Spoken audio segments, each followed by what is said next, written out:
आज का विषय है फुलवारी कक्षा 4 पाठ 15 वीर अभिमन्यु। ये कार्य पुस्तिका है, इसका हल करेंगे। पहला प्रश्न है शब्द का अर्थ लिखें। इधर शब्द दिए हुए हैं और इधर अर्थ लिखना है। पहला शब्द है आकाश, इसका अर्थ है आसमान। दूसरा है वीरगति, इसका अर्थ है युद्ध करते हुए मृत्यु हो जाना। निहत्था, इसका अर्थ है जिसके पास शस्त्र न हो।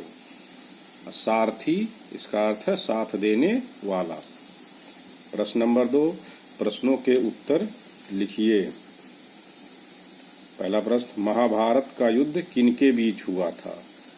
तो उत्तर है कौरवों और पांडवों के बीच। अगला प्रश्न, कौरवों के सेनापति का नाम क्या था? तो कौरवों के सेनापति का नाम गुरु द्रोणाचार्य। अभिमन्यु ने चक्रव्यूह भेदने की विद्या कब सीखी? तो उन्होंने माँ के गर्भ में, अभिमन्यु ने माँ के गर्भ में ही चक्रव्यूह तोड़ने की विद्या सीख ली थी। अगला प्रश्न है चक्रव्यूह के प्रथम द्वार पर कौन खड़ा था? इसका उत्तर है गुरु द्रोणाचार्य। प्रश्न नंबर 3, नीचे लिखे मुहावरों का अपने शब्दों में प्रयोग कीजिए। मुहावरा है मुंह की खानी पड़ी, तो इसका अर्थ है बुरी तरह हार जाना, और इसका प्रयोग है कौरवों को पांडवों के हाथों मुंह की खानी पड़ी। ये क्रम आप सही कर लेंगे। अगला है हाहाकार मचना, इसका अर्थ है विपत्ति आ जाना। शत्रु सेना में हाहाकार मच गया, यह इसका प्रयोग है। अगला है डटकर मुकाबला करना, इसका अर्थ है लोहा लेना। इसका प्रयोग करेंगे अभिमन्यु ने कौरव सेना का डटकर मुकाबला किया।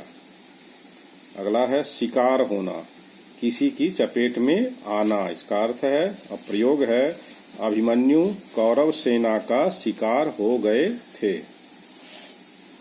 अगला प्रश्न, नीचे दिए गए शब्दों के पर्यायवाची शब्द लिखें। शब्द इधर दिया है, इधर पर्यायवाची लिखना है। आकाश आसमान, युद्ध रण, शत्रु दुश्मन, धरती भूमि, बाण तीर। इस तरह से पर्यायवाची लिख सकते हैं। अगला प्रश्न, सही कथन के सामने सही तथा गलत के सामने गलत का निशान लगाएं। पांडवों में युधिष्ठिर सबसे बड़े थे, तो ये सही है। दुर्योधन ने गुरु द्रोणाचार्य से चक्रव्यूह की रचना कराई, ये भी सही है। चक्रव्यूह के प्रथम द्वार पर दुर्योधन खड़े थे, ये गलत है। प्रथम द्वार पर द्रोणाचार्य खड़े थे।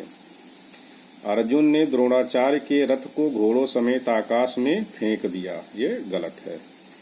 दुशासन के पुत्र ने पीछे से अभिमन्यु के सिर पर गदा से वार किया, ये सही है। अगला प्रश्न, वीर अभिमन्यु से जुड़े रोचक प्रसंगों को लिखिए।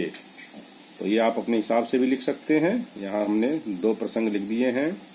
अभिमन्यु ने चक्रव्यूह तोड़ने की विद्या अपने माँ के गर्भ में ही सीख ली थी। और दूसरा है अभिमन्यु बहुत कम उम्र में युद्ध करते हुए वीर गति को प्राप्त हुए थे। इस तरह से आप लिख सकते हैं। अगला प्रश्न है पाठ के आधार पर अभिमन्यु के विशेष गुण लिखिए। तो यहाँ अभिमन्यु लिखा है और इसके किनारे किनारे इसके गुण लिखने हैं। तो ऊपर से देखते हैं, अभिमन्यु महान योद्धा थे। अभिमन्यु अर्जुन के पुत्र थे। युद्ध में वीरगति को प्राप्त हुए। बहादुरी से युद्ध किया। निडर और निर्भीक। अभिमन्यु के पराक्रम से कौरव सेना में हाहाकार मच गया। तो इस तरह से आप इसको पूरा कर सकते हैं।